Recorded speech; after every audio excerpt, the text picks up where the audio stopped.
갈라디아서, 갈라디아 교회. 갈라디아는 에베소나 로마처럼 한 교회가 아닙니다. 지금의 튀르키예 북쪽에 있는 갈라디아 지방의 이름입니다. 그러니까 갈라디아 지방에 여러 교회들이 있는데 그 갈라디아 지방에 있는 여러 교회들에게 보낸 편지가 갈라디아서입니다.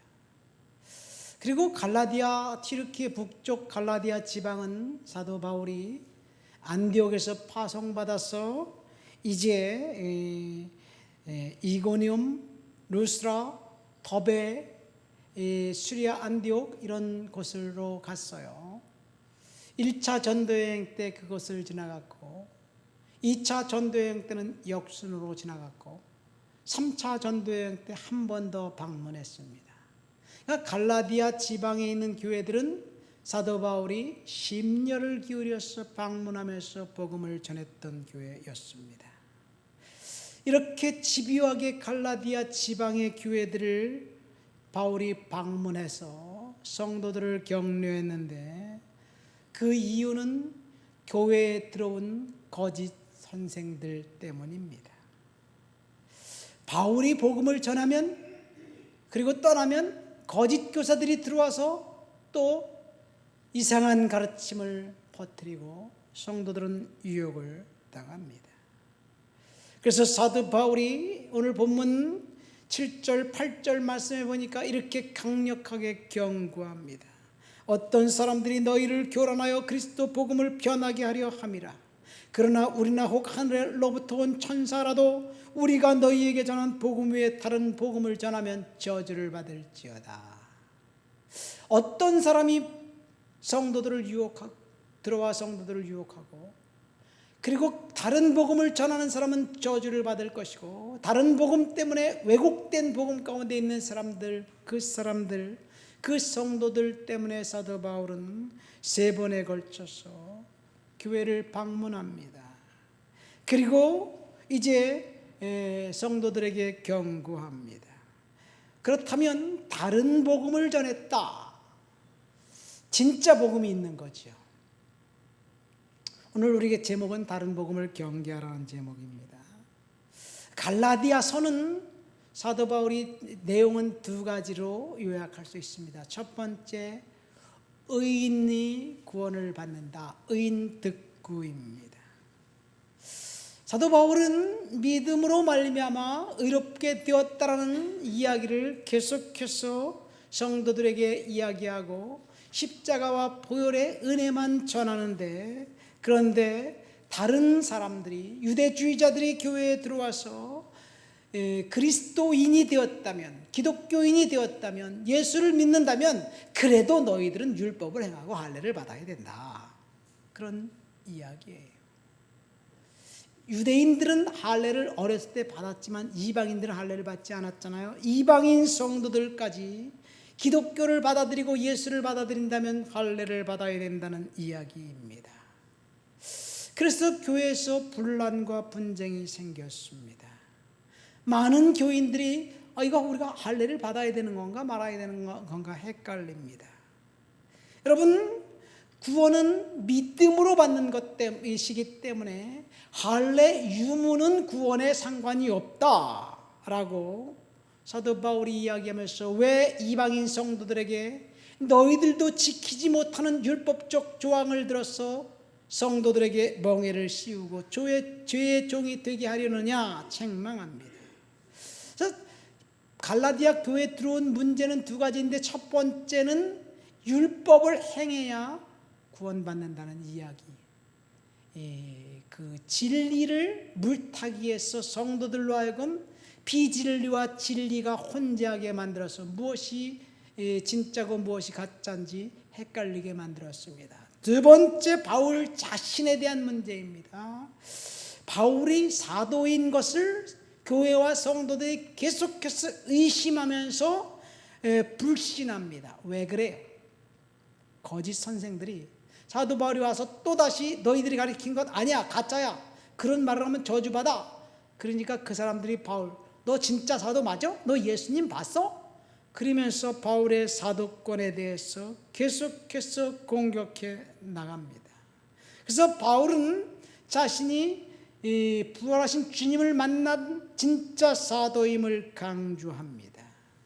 그래서 사도 바울은 이제 복음의 진실성을 입증하면서 변증하는 것이 오늘 우리가 읽은 갈라디아서의 내용입니다. 자, 오늘 본문에 보면 이 의인이 구원받는다는 그 주제가 갈라디아의 주제라고 말씀드렸습니다. 사람들이 죄를 용서받은 사람이 의인이잖아요.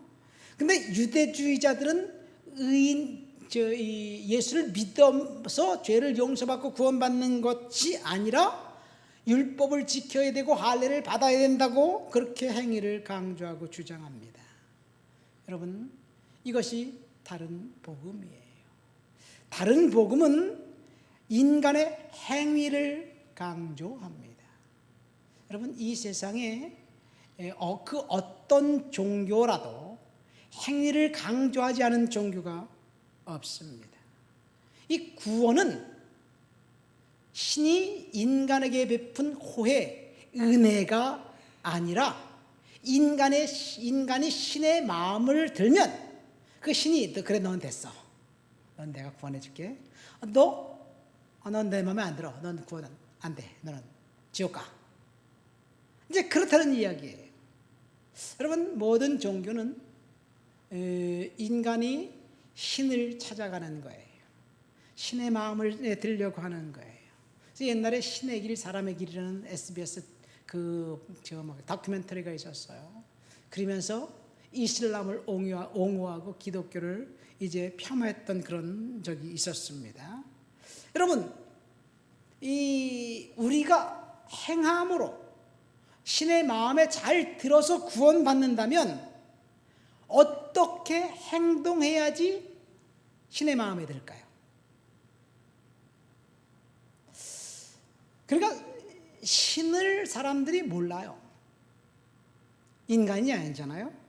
그러니까 신의 마음에 잘 들려고 인간이 하는 행동, 그것을 어떻게 인간이 해석하냐면, 신은 능력이 많고 권능이 많고 전지전능한 분인 사람인 전지전능한 존재이니까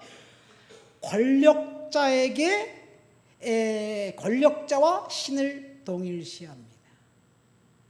그래서 권력자의 마음에 드는 행동을 하면 신이 기뻐할 거고, 권력자와 같이 생각하면서 신의 마음에 들지 않는 행동을 하면 신이 기뻐하지 않을 거예요.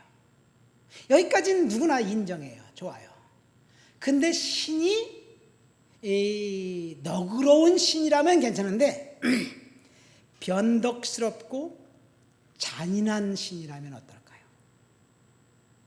여러분, 세상의 많은 종교들 가운데 신의 속성이 사랑이 충만한 아버지의 속성을 갖고 있는 신이 얼마나 될까요? 교회에서 말하는 야훼 하나님밖에 없습니다.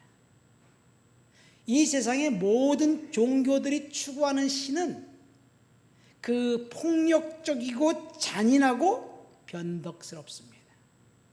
신의 마음에 들지 않으면 가차없이 그 저주를 퍼붓고, 그리고 재앙을 내려주는 것이 신이에요.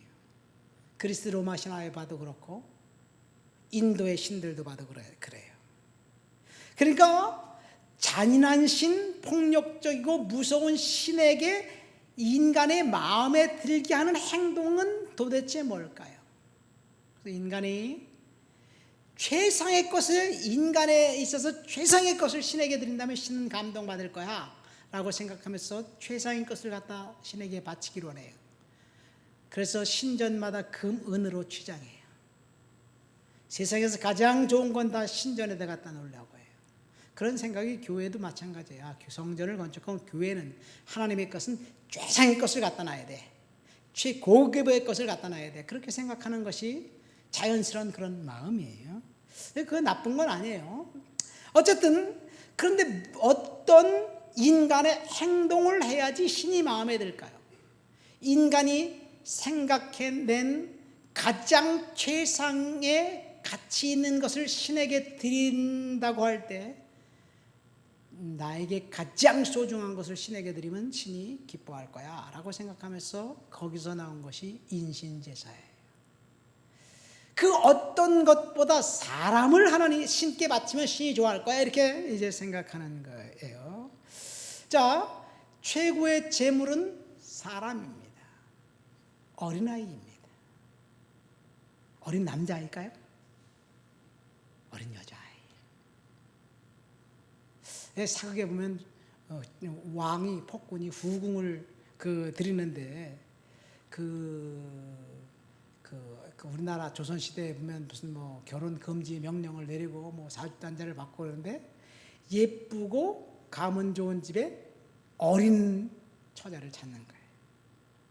자, 전 세계 어느 민족에게나 동일한 생각입니다.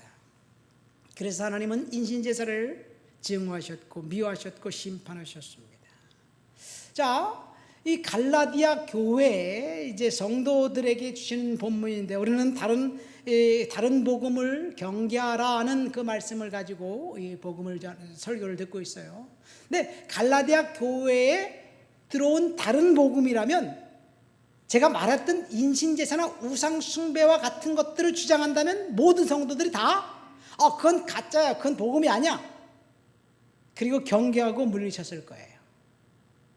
그런데 성도들을 공격한 다른 복음은 다름 아닌 말씀을 가지고 공격을 하는 거예요. 하나님의 말씀을 가지고 공격하는 겁니다. 율법을 지켜야 된다. 할례를 받아야 된다. 여러분 이렇게 이야기하면서 성도들을 유혹합니다. 여러분 율법을 지켜야 된다는 당위성 앞에 우리들이 다 예스예요. 당연히 예수 믿으면 율법도 지켜야지. 하나님 말씀인데 율법을 안 지켜도 된다고? 여러분 율법을 안 지켜도 된다고 주장하면 그것이 좋은 걸까요? 정상일까요? 자, 그러니까 하나님 말씀을 가지고 복음을 왜곡해서 공격하니까 성도들이 헷갈리는 거예요. 이런 현상은 오늘날도 마찬가지입니다. 이단들도 마찬가지예요. 사탄이 예수님을 시험할 때도 하나님의 말씀을 가지고 시험했습니다. 우리가 율법을 지켜야 할까요? 말아야 할까요? 단순 논리로 이야기하면 복잡합니다마는 율법을 지켜야 한다는 사실은 틀림없습니다. 만약 성도들이 율법을 지키지 않고 무시한다면 진짜 성도라고 할 수 있을까요? 그것도 의문입니다. 그렇다면 율법을 지키는 것이 성도들의 기본적인 의무인데 어째서 그것이 다른 복음이 될까요? 자, 이것이 율법을 지키는 것이 다른 복음이 된다는 것은 이렇게 해석하면 돼요. 우리가 율법을 지키는 것은 하나님의 은혜 때문에 지키는 것이냐, 아니면 그 율법을 지키면 복받기 때문에 율법을 지켜야만 하는 것이냐, 이런 것을 우리가 한번 보면 돼요. 예를 들어서 11조를 해야 된다. 하나님의 은혜가 우리가 감격해서 하나님 앞에 11조임을 드립니다. 하나님의 은혜가 너무 커서 11조임을 드리는 것이 아무것도 아깝지 않아요. 그런데 11조를 해야지 축복받는다, 축복받기 위해서 11조를 드린다라고 이야기하고 그렇게 강조한다면 그것이 율법이 되는 거예요. 이것이 다른 복음이라는 이야기입니다. 그러니까 우리는 지금 율법적인 올무에 빠져 있느냐, 아니면 하나님의 은혜 때문에 우리가 율법을 지키느냐, 우리는 스스로가 분별할 수 있습니다. 문제는 갈라디아 교회를 공격한 거짓 교사들이 율법을 지켜야 구원받게 된다는 거짓 가르침이 예수님의 말씀과 동떨어졌는데, 그런데 구약 성경의 말씀을 가지고 이야기하니까 성도들이 헷갈리는 거예요. 구원은 십자가와 은혜의 보혈로 말미암은 하나님의 그 은혜로 저와 여러분들이 구원받았습니다. 누구든지 예수 믿어야만 천국 가는 것은 진리입니다. 하지만 이 세상의 많은 사람들은 어째서 예수만 믿어야 구원받느냐고 이야기하면서 이제 그 기분 나빠합니다. 여러분, 구원을 다시 한번 얘기할까요? 사람들이 대체적으로 이렇게 얘기합니다. 착하게 살면 천국 간다. 여러분, 이 말에 동의합니까? 안 한다고요? 사실 착하게 살면 천국 가요. 악하게 살면 지옥 가요. 착하게 살면 천국 간다는 것 진리입니다. 문제는 착하다는 개념이 문제예요. 내가 다른 사람과 비교해서 사기를 치지 않고 살인도 하지 않았고 아무것도 안 해서 나는 깨끗하고 정직하게 산 것 같아. 그래서 착해. 다른 사람과 비교해서 착하니까 난 구원받아. 근데 그 사람보다 더 착한 사람하고 비교해보면 나쁜 사람이네. 그 사람은 더 착한 사람하고 비교할 때 지옥 갈 수밖에 없지요. 그러니까 이 착하다는 개념이 우리의 주관적인 것이 아니라 주님이 볼 때 착하다. 주님이 볼 때 너의 죄가 용서받았다 라고 하면 천국 가는 거예요. 그러니까 착하다는 기준은 예수님의 십자가와 보혈의 은혜로 죄를 용서받은 사람만 착하지, 죄를 용서받지 않은 사람은 사실은 착하지 않아요. 착각하고 있는 거예요. 내가 죄를 졌지 않았기 때문에, 살인하지 않았기 때문에, 살인자가 아니기 때문에 나는 착한 사람이고 천국 간다? 아니에요. 다른 죄를 질 수도 있습니다. 여러분, 착하게 살려고 노력했던 사람이 있습니다. 바로 루터라는 수도사입니다.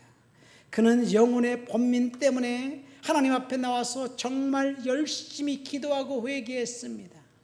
성당 계단을 유리 파편이 깨진 조각을 무릎 꿇고 기어 올라가면서 피를 철철 흘리면서 하나님 앞에 참회하고 기도했는데도 불구하고 죄책감을 떨쳐버릴 수가 없었습니다. 착하게 살려고 노력하는 거예요. 그래서 이 수도사가 이제 신부님에게 찾아갑니다. 아버지, 내가 어제도 죄를 졌습니다. 계속해서 죄를 집니다. 7분 지나고 난 다음에 또 가는 거예요. 아버지, 또 내가 죄를 졌어요. 야, 너 7분 전에 죄를 왔다 가지 않았냐? 그 사이에 내 마음에 번민이 생겼습니다. 음란한 여인을 보고 갑자기 내 눈이 돌아갔습니다. 내가 죄를 졌습니다. 내 심장이 쿵쿵거렸습니다. 뭐 이렇게 와서 계속해서 루터가 이 신부님에게 찾아가서 고해성사를 하니까 착하게 살려고 부단히 노력하는데 자기는 착할 수가 없다는 사실을 알게 됩니다. 그래서 수도원장이 루터에게 이렇게 얘기합니다. 너 다시는 기도하지 말아라. 너 기도할 시간에 성경을 봐라. 성경을 읽어라. 아니, 원문 성경을 읽어라. 그렇게 이야기한 거예요. 그러니까 이 루터가 순종을 잘해요. 그래서 기도를 중단하고 성경을 읽기 시작하고 원문을 연구하다 보니까 말씀의 은혜를 받았어요. 자신의 도덕적 쇄심증을 고쳐나갔습니다. 여러분, 착하게 산다는 것 중요합니다. 그러나 인간의 힘으로는 착하게 살 수 없습니다. 루터가 성경을 읽다가 로마서에서 믿음으로 의롭게 된다는 사실을 발견하고 자기 자신이 착하게 살려고 부단히 노력했던 것이 무의였음을 알게 되고 거기서 시작한 것이 이신칭이라는 이제 진리예요. 그런데 구원 문제에 있어서 많은 사람들이 똑같이 생각합니다. 사람들은 예수를 믿어야 구원받는다는 사실에 동의하기를 거부합니다. 내가 믿는 종교를 통해서 왜 구원받지 못할까? 그래서 기독교는 독선적이라고, 궤변이라고 이야기합니다. 여러분, 여기서 우리는 한 가지 생각해 볼 것이 있어요. 교회에서, 성경에서 말하는 진리를, 성경을 거부하는 사람들이, 타종교 믿는 사람이 왜 교회에서 이야기하는 천국을 가려고 그렇게 안간힘 쓰지요? 성경에서 이야기하는 천국, 예수 믿어야만 천국 갑니다.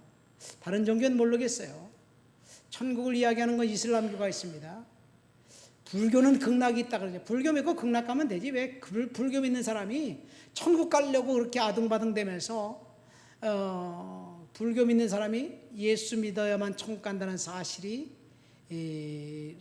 부정당하면 그것을 왜 기분 나쁜가요? 여러분, 우리가 예수 믿는데 예수 믿으면 극락 못 갑니다. 그렇게 얘기하면 기분 나쁜가요? 극락이 있다면 불교 믿는 사람, 부처님 따르는 사람이 극락 가겠지. 내가 예수 믿고 왜 극락을 가려고 그래? 난 예수 믿고 천국 가려고 그러는 건데. 예수 믿는 사람은 천국 가고 불교 믿는 사람은 극락 가면 되는 거예요. 근데 불교 믿는 사람들이 왜 천국 가지 못해서 천국 가지 못한다며 그는 말에 기분이 나빠할까? 여러분, 구원은 오직 믿음으로만 가능합니다. 이것이 갈라디아서의 주제입니다. 갈라디아 교회 지방에 있는 교회들은 거짓 선생들이 율법을 지켜야 한다는 지켜야만 구원받는다는 그 거짓 가르침에 성도들이 이제 속아서 그래서 성도들이 유혹당하고 있었습니다. 자, 구원은 뭔가 기여한 사람만 받는다는 것이 사람들의 생각이고 모든 종교에서 주장하는 것들이에요. 그러나 성경은 그렇게 주장하지 않습니다. 에베소서 2장 8절과 9절 말씀 볼까요? 우리 다 같이 성경을 보겠습니다. 에베소서 2장 8절 9절. 너희는 그 은혜로 인하여 믿음으로 말미암아 구원을 받았으니 이것은 너희에게서 난 것이 아니요 하나님의 선물이라. 행위에서 난 것이 아니니 이는 누구든지 자랑하지 못하게 하려 함이라. 자, 그러니까 구원받게 된다는 것은 철저히 하나님의 은혜입니다. 그런데 이 구원에 대해서 사람들이 오해하는 것이 두 가지가 있어요. 첫 번째는 선한 사람들이 천국 간다는 이야기. 아까 이야기했죠. 착한 사람들은 천국 간다. 우리나라 종교 총 인구를 조사했던 적이 있어요. 오래된 통계인데 2005년 통계, 제가 신문에 스크랩 해놨는데 옛날에 그때 보니까 한국 전체 인구보다 개신교, 불교, 천주교 다니는 인구가 더 많아. 그러니까 허술하는 얘기죠. 그런데 통계에 보면 사람들이 대체적으로 생각하는 것은 이 종교를 믿지 않아도 선한 사람이면 극락이나 천국에 갈 수 있다고 생각합니다. 종교와 상관없이. 극락이나 천국은 이 세상에 있는 것이 아니라 저 세상에 있다라는 생각도 마찬가지입니다. 동의합니다. 미국도 마찬가지예요. 바나 리서치 그룹에 보면 미국 성인들은 선한 행동을 하면 천국 간다고 생각합니다. 그러니까 사람들이 천국 갈 수 있는 방법은 내 힘으로 가는 거예요. 믿음으로 가는 게 아닙니다.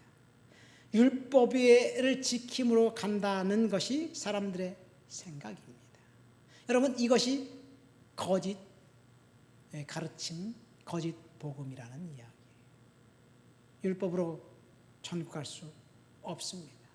우리의 힘으로 천국 갈 수 없습니다.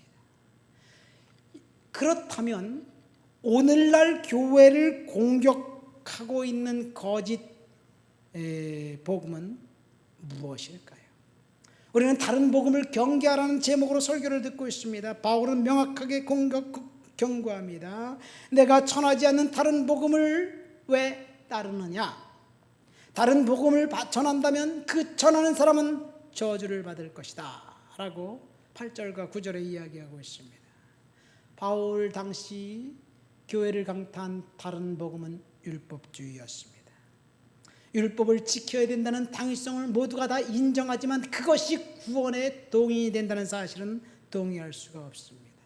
그래서 거짓 교사들이 성도들을 유혹해서 이 바울이 전한 복음을 온전한 복음을 전했다가 가면 또 거짓 교사들이 와서 교회를 유혹하고, 그래서 바울이 거듭해서 방문하는 거예요.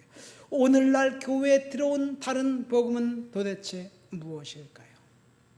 교회에서 이 오늘날도 갈라디아 지방에 있는 교회들과 똑같습니다. 다른 복음이 우리가 듣고 있는 것이 다른 복음인지 진짜 복음인지 헷갈린다는 이야기예요. 분별하기가 힘든다는 이야기입니다. 성경에 예수님이 공생애를 시작하면서 첫 메시지는 회개하라 천국이 가까웠느니라는 메시지였어요. 이 세례 요한의 메시지도 마찬가지입니다. 세례 요한이 회개하라 천국이 가까웠느니라는 메시지를 선포하면서 이제 많은 사람들에게 회개의 세례를 선포했습니다. 그래서 많은 사람들이 회개하고 죄에서 돌아서 쩔쩔매면서 사도 요한, 세례 요한에게 이야기해. 내가 무엇을 해야 구원을 받겠습니까? 강포하지 말아라. 폭력에서 떠나라. 이 세례 요한이 그렇게 얘기하죠. 예수님이 그 세례 요한에게 세례를 받고 이제 성령 충만함 받고 그 40일간 금식하면서 시험 받고 난 다음에 공생애를 시작하면서 첫 메시지는 회개를 선포하면서 회개한 사람들에게 해방을 선언한 거예요. 이것이 누가복음 4장의 이야기입니다. 그러니까 예수님의 메시지도 그렇고 세례 요한의 메시지도 그렇고 회개하라는 말이 첫 번째 메시지입니다. 이것이 복음입니다.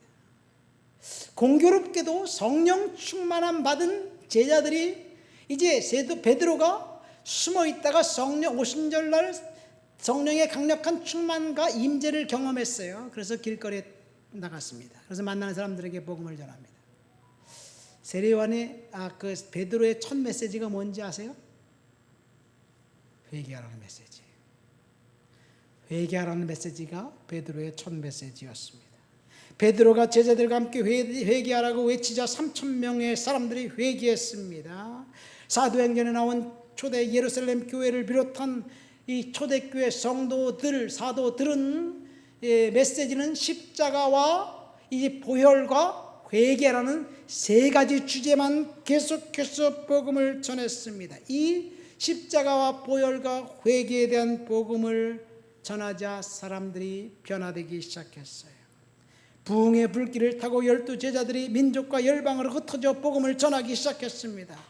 사도 바울은 소아시아와 북아프리카 드디어 로마를 거쳐서 전 유럽에 복음을 전했습니다. 사도 바울이 선포한 메시지도 예수 그리스도의 십자가 보혈과 은혜로 말미암은 구원입니다. 회개입니다. 이 사도들이 복음을 전하자 교회가 생기고 많은 사람들이 회개를 철저하게 했어요. 그래서 수도사들이 광야로 들어가서 거기서 운막을 짓고 거기서 철저하게 죄를 거부하면서 하나님 앞에 경건하고 거룩하게 살려고 노력했습니다. 이것이 탁발 수도사들이에요.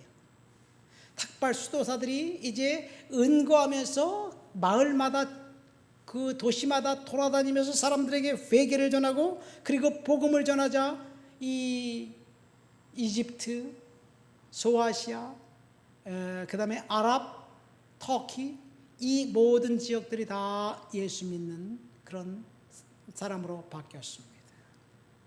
이집트에만 수백 개의 수도원이 생겼습니다. 진짜 복음은 회개에서 출발합니다. 이 모든 것은 회개의 토대 위에 있습니다. 그런데 오늘날 교회에서 우리는 회개에 대한 이야기가 들려지지 않습니다. 사실 회개를 잃어버린 것이 그 교회가 음지에서 양지로 나왔을 때예요. 기독교 역사를 보면요, 처음에 사도들이 복음을 전해서 열심히 회개하면서 정말 청빈하고 가난한 삶을 살면서 하나님의 말씀 가운데 예수님의 말씀 가운데 살려고 노력하면서 집집마다 마을마다 돌아다니면서 교회를 전하고 예수를 전하고 교회를 세웠어요.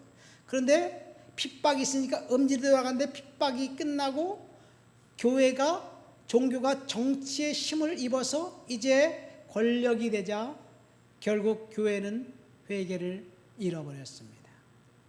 회개하고 복음을 믿으라는 말 대신에 어떤 도시에 가서 영주 한 명을 구원하면 그 영주가 자기 영토에 있는 모든 사람들을 다 데리고 와서 그 영지가 기독교 영지가 되는 거예요. 그러니까 이 회개에서 복음을 전하고 한 사람 한 사람 예수 믿게 하는 그 방법보다 너무 쉬운 방법을 발견한 거예요. 영주 한 명만 전도하면 그 나라가 전체가 다 예수 믿는 왕국이 되니까. 그래서 영주가 회개하고 집단 개종이 일어나면서 기독교가 1000년 동안 유럽이 기독교 왕국이 되었는데 그 1000년 동안 유럽 기독교 왕국 그 때를 세속 역사는 암흑기라고 이야기합니다. 교회가 정치와 결탁해서 크리스찬돔이 되었는데 그것이 암흑기예요. 왜? 회개가 빠졌기 때문에 그렇습니다. 그런데 종교개혁 이후 또다시 회개운동이 일어났어요. 이 영국에서 이 부흥의 불길이 일어나 그 부흥이 미국으로 갔고 1907년 평양 대부흥이 있었습니다. 선교사 스왈론 선교사가 이런 기록을 남겼어요. 교회에서 부흥을 체험한 성도들이 단순한 통회로만 끝나지 않았다. 다음 날 사람들이 거리에서 마을에서 교회에서 죄를 고백하는 모습을 볼 수 있었다. 도둑맞은 물건이 돌아왔고 잃어버린 물건이 돌아왔고 오랫동안 빚을 갚지 못했던 빚이 청산되었고 부정한 방법들이 시정되었다. 이것이 평양 대부흥의 현 주소입니다. 회개하자 하나님이 부흥을 허락하신 거예요. 그래서 회개한 이후 이 땅에 이제 정결한 하나님의 나라가 되어서 부흥이 되었습니다. 이 조선에 있는 부흥은 영국 웨일즈에서 일어나는 부흥이 인도를 거쳐서 조선 땅까지 온 거예요. 그 부흥의 불길이 두 번에 걸쳐서 미국에도 당도했습니다. 이 부흥은 회개로부터 시작됩니다. 철저한 회개. 마치 폭포수에 물이 쏟아지는 것 같이 사람들이 하나님의 은혜 가운데 자신의 죄를 통회하고 자복하고 회개하고 정결하고 깨끗하게 살기를 결단하면서 이제 부흥이 찾아왔습니다. 그런데 언제부터인지 회개가 사라졌습니다. 우리는 오직 믿음으로 구원받는다는 사실을 알고 있습니다. 그래서 믿으면 됐지, 구원받으면 됐지, 내가 과거에 지은 죄, 현재 지은 죄, 미래에 지은 죄 모두 다 몽땅 다 용서받았는데 무슨 회개가 필요하냐, 이런 생각 때문에 회개가 사라졌는지 모르겠어요. 잘못된 그 신학 때문에 그럴까요? 그렇지는 않습니다. 왜냐하면 사람들의 죄를 건드리는 것이 사적인 영역이라고 생각하고 가급적이면 사람들의 눈치를 보면서 죄를 지적하지 않는 것이 문제입니다. 두 번째, 그 다른 복음은 오직 십자가와 보혈의 은혜만 전해야 되는데 오늘날 우리가 교회에서 듣는 복음은 십자가와 보혈이라기보다는 축복과 성공의 덫에 들떠 있고 돈을 경배하고 있는 것이 아닌가 생각됩니다. 실질적으로 신사도 운동이라는 것이 일어나서 그리고 긍정적인 사고방식이 교회를 강타하면서 긍정적인 사고방식을 믿음으로 착각합니다. 이것이 지금 오늘날 교회에서 듣고 있는 메시지입니다. 여러분, 교회에서 우리가 축복, 성경에서 축복을 이야기하기 때문에 저는 축복에 대해서 부정하지 않습니다. 그러나 하나님 앞에 죄를 짓고도 회개하지 않고 축복받는다고 강조하는 것은 문제가 있어요. 그러니까 예수 믿고 복 받아라, 이것이 다른 복음일까요? 성경에 나와 있는데요. 아니에요. 맞습니다. 진짜 복음 맞습니다. 그러나 예수 믿고 회개하고 복 받아라, 이 회개가 빠지면 다른 복음이 되는 거예요. 그러니까 오늘날 우리가 다른 복음을 분별할 수 있는 방법이 여전히 갈라디아 교회 성도들이 율법을 지켜야 구원받는다는 이야기하고 동일합니다. 그러니까 오늘 우리가 교회에서 듣고 있는 복음이 진짜 복음인지 다른 복음인지 우리는 분별해야만 합니다. 말씀을 맺습니다. 오늘 우리는 갈라디아 교회 지방에 있는 교회들에게 사도 바울이 준 편지를 통해서 다른 복음을 경계하라는 제목으로 설교를 드렸습니다. 갈라디아 지방에 있는 교회들이 들었던 다른 복음은 오직 십자가와 보혈의 은혜가 아니라 이 율법을 지켜야 구원받는다는 사실을 강조하면서 율법이 복음의 자리를, 보혈의 자리를 대체했습니다. 율법을 지켜야 된다는 사실이 말씀이기 때문에 사람들이 그 말씀이 진짜인지 가짜인지 분별하기가 힘들었습니다. 그래서 사도 바울이 1차, 2차, 3차 전도여행 때 계속해서 거듭에서 방문해서 그들에게 진짜 복음을 전해주고 또다시 가고 진짜 복음을 전해주고 또다시 가고 그러는 거예요. 여러분, 오늘날 우리가 교회에서 듣는 다른 복음은 무엇일까요? 회개가 빠진 것, 오직 축복만 이야기하는 것, 다른 복음입니다. 그러나 축복이 성경의 말씀에 있기 때문에, 예수 믿는 사람들이 축복받는다는 것은 당연한 것이기 때문에 그것이 진짜 복음인지 다른 복음인지 우리를 헷갈리게 만듭니다. 만약 죄를 졌어도 회개하지 않아도 축복받을 수 있다라고 주장한다면, 그렇게 노골적으로 주장한다면 다른 복음임을 우리가 확실히 분별할 수 있겠지만 그렇게 전하지 않기 때문에 문제입니다.